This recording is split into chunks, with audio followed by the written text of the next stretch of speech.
One, two, three. Oke. Oke, baik. Awal akan mempresentasikan PA Kitab Daniel pasal 12. Nah, awal ngambil judulnya itu yaitu banyak orang akan menyelidikinya, yaitu Daniel 12 ayat 4. Nah, apa yang diselidiki yaitu tanda akhir zaman, yaitu ayat 1, munculnya Mikael, akan ada kesesakan besar. Nah, Mikael nanti yang memimpin orang-orang, yaitu pemimpin besar yang akan mendampingi anak-anak bangsamu. Nah, terus ayat 2, yaitu akan ada kebangkitan untuk hidup kekal dan ada pula kebangkitan untuk mengalami kengerian. Dan ayat 3, orang bijaksana akan bercahaya. Mengapa diselidiki, yaitu ayat 4, karena segala firman itu disembunyikan. Nah, apa yang disembunyikan, yaitu ayat 5-6, yang dilihat oleh Daniel. Ini nanti kalau salah koreksi ya. Aku juga tadi ini agak bimbang juga yang dimasukkan ini. 2 orang di tepi sungai. Yang didengar oleh Daniel, ayat 7, yaitu yang didengar oleh Daniel, orang yang berpakaian lenan dan mengenai masa penggenapan. Nah, firman ini akan tersembunyi dan termeterai sampai akhir zaman. Nah, mengenai kondisi orang yang fasik dan tidak fasik, dan kekejian yang membinasakan, dan berbahagia orang yang menanti-nanti dan mencapai 1335 hari. Ini awal jadikan angka ya, biar nggak memanjang ke bawah. Pergi, ini awal singkat juga ayat 13 itu, yaitu pergilah beristirahat dan akan bangkit. Oh ya, akan bangkit, bukan dibangkit. Akan bangkit, nggak ada kata dinya ya. Nah, udah. Jika ada pertanyaan. Ini sebenarnya awal ragu nih, karena yang apa yang disembunyikan. Nah, ini nggak tahu yang apakah ini yang udah disembunyikan atau belum, atau yang didengar Daniel ini yang disembunyikan gitu. Yang ayat 5 sampai 13 ini. Nah, oke, silakan mungkin Om Teguh atau Kak Septo bisa kasih tanggapan. Ya, kalau dari yang ditanyakan awal tadi, yang disembunyikan itu tentu tidak ditulis awal. Kalau ditulis nggak disembunyikan lagi kan? Aduh. Ya tentu ini masih misteri, kita nggak tahu itu yang disembunyikan apa gitu ya. Oh, awal pikir di masa Danielnya Om disembunyikan. Nah, sekarang sama kita enggak. Beda ya? Kayaknya menurut saya ya, tapi nggak tahu nanti pendapat Septo ya. Enggak, Om. Menurut saya ya masih tersembunyi. Oh, nah itu Ada dia yang Om. Aku tadi udah wanti-wanti nih. Oh iya, ya berarti Ya, berarti silakan kalau ada komentar lain, Septo. Ya, terima kasih awal untuk sharingnya. enggak. Jangan ragu-ragu dulu lah. Lu tapi aku udah bingung, udah merasa Ya, kepala ini. sebenarnya jawaban dari pertanyaanmu itu ya kembali di ayat 7. Ayat 7. Ya, satu masa, dua masa, dan setengah masa itu kan sebenarnya 3,5 tahun pertama yang dibahas dalam kitab Wahyu. Wahyu. Jadi masa kesengsaraan itulah yang disembunyikan kepada Daniel saat itu. Memang disembunyikan karena belum masa dia gitu. Kan kitab, Oh, ya makanya iya iya. dibilang tadi, adapun aku memang kudengar hal itu, tapi tidak memahaminya. Lalu kutanya Tuanku, apakah akhir dari segala hal ini gitu. Nah, langsung Tuhan jawab. Tapi ia menjawab, pergilah Daniel, sebab firman ini akan tinggal tersembunyi dan termeterai sampai akhir zaman. Nah, ini semua Oh, dibukakan di Wahyu. Nanti kamu baca pasal 5, 6, 7 itu nanti mulai. iya Gitu. iya, aku aku ingat Kaseto yang dirahasiakan dia. Yang di apa Ya, itu ya? Atau yang di Efesus itu juga ya Kaseto yang pasal 3 itu ya? enggak, itu beda lagi. Kalau Oh rahasia itu beda. The Mysterion of God itu beda lagi. Dia kalau Oh beda. Mysterion of God Oh, itu tentang gereja, tentang gereja. Kalau oh yang beda ini ya? beda. The Mysterion of God itu ya tentang kita gereja, tapi kalau di sini tentang masa kesengsaraan 7 tahun. Tapi yang dikasih tahu sama Daniel ini 3,5 tahun pertama gitu. Nah, kan betul kan udah salah ini berarti udah keliru ini. Ya nggak apa-apa, Berarti ini bukan ini pertanyaannya. silahkan awal. Oh, udah banyak Nah, salah semua ini, Om. loh, kok bisa begitu kamu? Iya kan? Kan pertanyaan di sini apa yang disembunyikan? Nah, Enggak apa-apa, nanti kamu perbaiki. hmm. Oh, enggak, Om. Jadi, Namanya belajar bersama itu ya hmm, saling saling menolong aja. ya. Nah, penjelasannya yang tersembunyi itu mana? Ayat 10, 11. Nah, baca lagi itu. Kamu lihat, oh itu nanti pas di Wahyu pasal 5, 6. Itu kan penguasa keji di sana, stopnya korban gitu kan. Nanti dijelaskan semua di Wahyu. Kan waktu itu belum ditulis. Kita Wahyu baru ditulis tahun 97. Betul, betul. Jauh setelah Daniel ini. Jauh banget ya. Ya, itu makanya dibilang sama sama orang ini bilang sama Daniel, tenang aja, tunggu aja dulu, tersembunyi itu nanti akan disampaikan. Memang Oh, beliau udah di sorga saat ini, gitu. pantasan Tuhan Yesus selalu bilang ini sudah akhir zaman, sudah di ambang pintu. Berarti kita ini sudah hidup di akhir zaman Ya, ya? Oh, kita menanti rapture kan, Amal. iya, ya betul-betul. Oh, baru nggak aku. Soalnya aku Om jujur, Om, aku mata kuliah eskatologi ini rendah banget dulu. Ya, ya, Enggak silakan. apa-apa. Jadi apa pelajarannya apa awal? Tadi udah Nah, ada kalau dia awal di gini, situ. Om. Nah, yang awal dapat itu yaitu ini Om, yaitu menyelidiki belajar firman Tuhan sehingga menambah pengetahuan untuk tentang kebenaran kita. Nah, jadi penerapan awal ini Om, ini pelajaran yang poin pertama, terus yang penerapan awal ini saya akan tekun belajar firman Tuhan. Ya, Karena kalau nggak belajar firman Tuhan ya nggak ngerti Om. Termasuk ini yang baru awal buat kan. hmm, ya tekun belajar firman Tuhan. Heeh. Baik awal. Oke Om. Apa motivasinya kira-kira yang ditemukan? Kenapa awal ingin tekun belajar firman Tuhan? Iya Om, kalau yang awal belajar tadi itu yang ini Om, yang di ayat 4 yang tetapi engkau Daniel sembunyikanlah segala firman itu dan meteraikanlah kitab itu sampai akhir zaman. Banyak orang akan menyelidikinya dan pengetahuan akan bertambah. Hmm, Nah, sehingga kan menyelidikinya itu untuk mengetahui kita mengetahui hal-hal apa yang perlu diketahui untuk zaman sekarang begitu. hmm, Ya, contohnya dalam dalam kehidupan sehari-hari, contohnya dalam hal salah satunya itu ya awal alami itu kayak belajar NPD itu begitu. Karena awal hmm, dulu punya persepsi yang berbeda tentang ber-NPD, mengundang orang lain untuk hmm, mendukung atau fundraising. Nah, itu setelah awal belajar firman baru ngeh gitu. hmm. Dulu awal hanya menerima tradisi yang Ya, karena awal dari karismatik ya dari GPDI. ya, Nah, punya tradisi yang imani saja begitu, doakan ya, saja. ya. Nah, dan itu sejak mulai-mulai belajar dengan Om itulah awal mulai juga Hmm, belajar untuk memahami firman itu sendiri. Kadang awal baca-baca sendiri, awal perhatikan. Nah, hmm, sampai sekarang awal latihan MPD ini juga awal baru ngerti, oh iya ya. Lambat laun tradisi yang selama ini diwariskan begitu. Itu oke. lambat laun awal bisa menanggalkan begitu. Hmm. Nah, itu Berarti makanya awal juga mengikuti bimbingan Om kan, tuliskan nama-nama, hubungi. Nah, itu awal lakukan karena awal udah lihat, oh iya ternyata memang perlu begitu. Ada hal-hal di mana memang bagian Tuhan dan ada bagian kita begitu untuk melibatkan anak Tuhan. ya,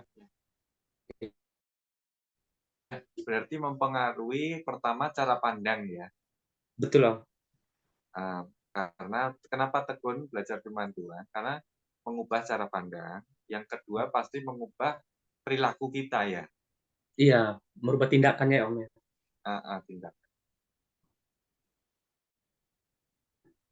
Oke, ada tambahan lagi? Atau ada pertanyaan atau apa itu untuk awal masukan? Enggak, dia udah tahu tadi, Om. Aduh, aku udah kasih tahu dia. Oh, yang itu tadi ya, Ya, Iya, ya, terima kasih Kak Septo. yang Itu rahasia udah tadi ya. silakan, Mal. Ya, oke, baik saya rasa. Berarti punya Kak Septo lagi nih. Silakan, Septo dulu. Nah, Di atas soal, bukan itu punya Om Teguh. Oh, itu punya aku itu. Nggak Gak apa-apa apa-apa sih. kalau mau. Kan ada Om, nama di aku atas dulu. soal.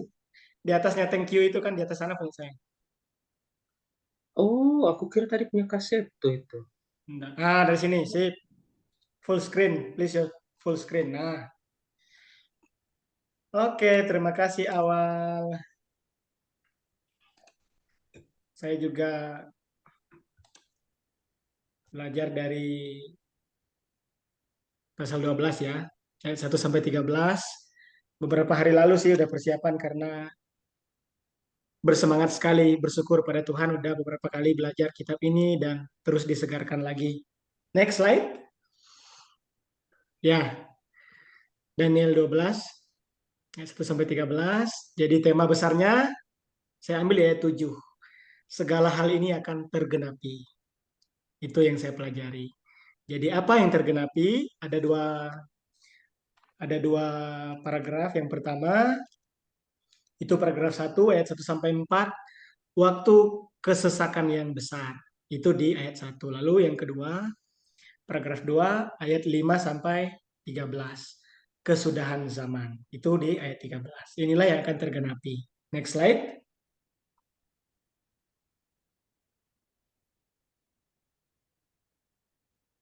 Oke, paragraf 1, waktu kesesakan yang besar. Apa yang terjadi waktu kesesakan yang besar? Itu di ayat 1, saya melihat bahwa munculnya Michael, sorry tulisannya keliru itu ya. Mikael harusnya pemimpin yang besar itu. Lalu yang kedua, kengerian yang kekal, itu ayat 2 ya, teman-teman bisa lihat di sana. Lalu ayat 3, orang-orang bijaksana akan bercahaya seperti cahaya cakrawala. Ayat 4, pengetahuan akan bertambah. Jadi ini yang terjadi nanti waktu kesesakan yang besar. Itu di paragraf pertama. Kemudian paragraf yang kedua, kesudahan zaman. Jadi apa ciri-ciri kesudahan zaman? Kalau kita lihat di sini, the end of days, ya, akhir zaman. Ayat 5, Daniel melihat berdiri dua orang seperti yang awal jelaskan tadi. Itu ada dua orang sebelah sini dan sebelah sana dia berdiri. Lalu hal-hal yang ajaib ini akan berakhir. Jadi hal-hal yang ajaib akan berakhir nantinya ketika akhir zaman itu. Kemudian ayat 7, satu masa, dua masa, setengah masa berakhir. Kuasa perusak bangsa yang kudus itu nanti di 3,5 tahun. Jadi kuasa perusak akan berakhir nantinya. Itu ciri-ciri akhir zaman. Tentu kalau berbicara gereja kita tidak akan mengalami ini karena di Wahyu pasal 3 kita sudah diangkat rapture ya. Lalu ayat 8, tidak memahaminya akhir segala hal. Jadi ciri-ciri ini nggak ada yang paham gitu. Nggak ada yang memahami karena itulah ciri-ciri akhir zaman. Berikutnya ayat 9. Nah, masih ciri-ciri akhir zaman. Nah, ini ayat 9 di situ. Cuman inilah kata ketika saya mengkonekkan dengan akhir zaman ya. Ciri-ciri akhir zaman, ciri-ciri kesudahan zaman ya. Zaman akan berakhir gitu. Tulis di situ akhir zaman. Nah, ayat yang ke-10, banyak orang akan disucikan dan dimurnikan. Jadi pada akhir zaman nanti ciri-cirinya kesudahan zaman itu banyak orang akan disucikan, lalu diuji, orang-orang fasik akan berlaku fasik, yang jahat ya tetap berlaku jahat gitu. Inilah ciri-ciri kesudahan dari zaman ini. Kemudian ayat 11, ditegakkan dewa-dewa kekejian yang membinasakan itu. Artinya penyembahan berhala akan meningkat, tidak menyembah Yesus lagi, orang-orang lebih senang kepada hal-hal yang bersifat apa namanya supranatural menurut mereka ya, dewa-dewi, hal-hal yang temporal atau sifatnya itu duniawi. Lalu ayat 12, 1335 hari. Apa ini gitu? Inilah nantinya ciri-ciri kesudahan zaman, banyak hal-hal yang nggak dimengerti sama sekali, nggak disingkapkan oleh Tuhan. Tapi saya bersyukur ketika belajar ini, kita nggak mengalami ini gitu. Lalu ayat 13 itu ada pertanyaan tersendiri bagi saya. Bagaimana nasib orang yang takut akan Allah pada waktu kesudahan zaman itu? Akan bangkit untuk mendapat bagianmu. Ini kan ngomong tentang Daniel ya. Jadi sebenarnya Daniel kan orang Israel ya, perwakilan orang Israel. Beliau bukan gereja, tapi ada waktu akhir zaman nanti Daniel juga mendapat bagian itu gitu. Selain memang Israel punya masa depan sendiri, kita gereja Tuhan yang percaya kepada Yesus, kita akan menikmati juga hal ini gitu. Daniel lebih dulu bertemu Yesus karena beliau lebih dulu di sana. Kalau masih ingat di Goa Singa ya ada penyertaan Tuhan bagi dia gitu. Lalu penerapan saya, nah pelajaran dan penerapan nubuat pasti akan tergenapi karena Allah yang ikrar janji tidak akan ingkar janji. Jadi nubuat kalau kita lihat nubuat-nubuat tentang kedatangan yang pertama, kedatangan Yesus itu tergenapi. Dan yang belum pun, yang future, masa depan, yang tentang eskatologi akhir zaman akan digenapi. Supaya bisa bercahaya seperti cahaya cakrawala adalah dengan menuntun orang banyak kepada kebenaran ayat 3. Gimana cara saya nanti bercahaya gitu? Ya saya menuntun orang-orang gitu kepada kebenaran yang Allah singkapkan sejauh dia menyingkapkan kepada saya saat ini. Jadi saya beruntung, tidak seperti zaman Daniel, banyak hal-hal yang disembunyikan oleh Tuhan. Sabarlah Daniel, tenang aja. Nanti ada bagianmu gitu. Dan saya saat ini bersyukur semua ada dibukakan Tuhan, termasuk kitab Wahyu. Yang waktu itu Daniel belum mengetahui kitab Wahyu itu, belum ditulis. Lalu ayat 10, mempersiapkan diri sebelum datang masa disucikan, dimurnikan, dan diuji. Ya sekarang ini saya harus mempersiapkan ini gitu, karena kita tahu bahwa masa depan tentang masa akhir zaman itu akan terjadi walaupun saya tidak akan mengalami ini, kita akan naik nanti berjumpa Yesus di awan-awan waktu rapture. Itu dari saya, terima kasih, mohon arahan, bimbingan, dan jika ada masukan saya siap menerima dan mendengarnya. Tuhan menolong kita. Ya, terima kasih Septo. Ya, belajar dari yang dibagikan Septo ini supaya kita bercahaya itu ya, dengan menuntun banyak orang kepada kebenaran. Bagaimana yang menuntun banyak orang itu? Saya rasa yang diteladankan Tuhan Yesus sudah tepat sekali. Dengan memilih sedikit orang. Tetapi visinya adalah banyak orang. Dengan melatih beberapa orang, satu orang, tapi melalui satu orang ini banyak orang akan mengenal Tuhan. Saya rasa itu tambahannya ya, singkat. Silakan awal kalau ada pelajaran atau tambahan. Iya, pasal kalau sih paling ini yang nubuatan pasti akan tergenapi. Allah yang ikrar janji tidak akan ingkar janji. Ini mengingatkan Allah bahwa ya Allah itu dapat dipercaya dan apa yang dikatakan Allah itu pasti terjadi begitu. Nah, tapi kadangkala dalam praktiknya juga Allah melupakan hal itu begitu. Melupakan bahwa ya apa yang dikatakan Allah itu akan digenapi begitu. Nah, tapi maksudnya yang sering terlewatkan itu mempercayai hal itu gitu. Allah tadi juga habis PA sama Freddy tadi kami bahas tentang ketekunan, yaitu untuk tetap mempercayai. Di mana tadi ya, di Ibrani 10. Nah, jadi ini awal malah diingatkan lagi kita. Ini sebab itu janganlah kamu melepaskan kepercayaanmu karena besar upaya menantinya, sebab kamu memerlukan ketekunan supaya sesudah kamu melakukan kehendak Allah, kamu memperoleh apa yang dijanjikan itu. Nah, seperti itu.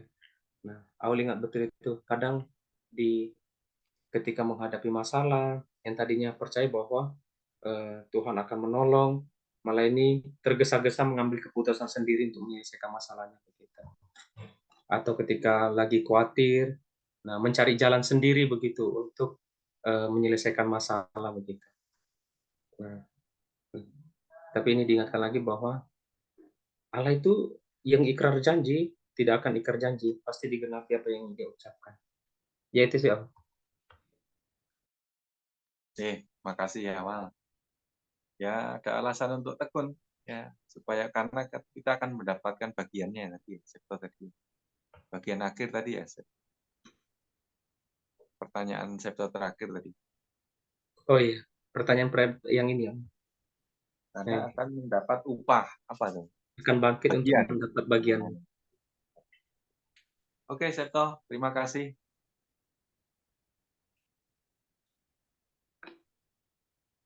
Thank you. Ya, silakan. Saya mau sharing juga sedikit dari Daniel pasal 12, pasal yang terakhir ini. Saya ambil judul agar teruji dalam kesesakan. Saya ambil dari ayat 1 dan ayat 10. khususnya ayat 1 ya. Jadi supaya teruji dalam kesesakan itu bagaimana? Silahkan. Berikutnya.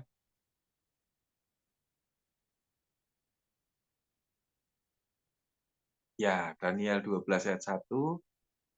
Pada waktu itu juga akan muncul Mikael, pemimpin besar itu, yang akan mendampingi anak-anak bangsamu. Dan akan ada suatu waktu kesesakan yang besar, seperti yang belum pernah terjadi sejak ada bangsa-bangsa sampai pada waktu itu. Tetapi pada waktu itu bangsamu akan terluput, yakni barang siapa yang didapati namanya tertulis dalam kitab itu. Nah, di ayat ini saya tertarik karena ini seperti istilahnya itu nubuat ya, nubuat tentang akhir zaman. Kenapa disampaikan? Pasti ada tujuannya, supaya anak-anak bangsamu, dalam hal ini bangsa Israel, ketika menghadapi situasi yang luar biasa berat itu, tidak kaget. Kenapa? Karena sudah diberitahu sebelumnya. Jadi kenapa kitab ini ditulis? Ya, supaya kita yang mempelajari dan merenungkan ini tidak akan kaget. Nanti pada akhir zaman ada kesesakan yang besar. Saya rasa dari ayat ini aja sudah tersingkap supaya kita teruji dalam kesesakan ya. Mungkin kita nggak akan mengalami kesesakan yang besar itu, tapi mungkin mencicipi kesesakan yang lebih kecil ya, secara masing-masing pribadi kita masing-masing ya, tentu menghadapi kesulitan dan tantangan hidup. Nah, apa yang menolong dari ayat ini? Sebetulnya Tuhan sudah memberi peringatan. Dan kalau itu terjadi, sehingga kita tidak kaget. Dan yang menghibur adalah Tuhan meluputkan kita. Artinya, yang paling penting adalah kehadiran Tuhan ya. Kalau di sini diibaratkan kehadiran pendamping ya, malaikat. Tetapi Tuhan mengingatkan bahwa Dia menyertai kita senantiasa ya, sampai akhir zaman. Yang berikutnya yang membuat kita tekun ya, karena nama kita sudah tertulis dalam kitab kehidupan. Jadi tidak ada apapun yang bisa memisahkan kita dari kasih Allah, baik itu kelaparan dan lain-lain itu ya. Oke, jadi ayat ini yang menjadi menarik buat saya. Berikutnya, untuk perinciannya.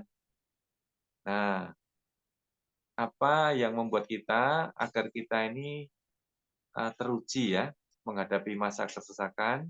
Yang pertama dari ayat 1 sampai 3 itu kita harus ingat ada harapan.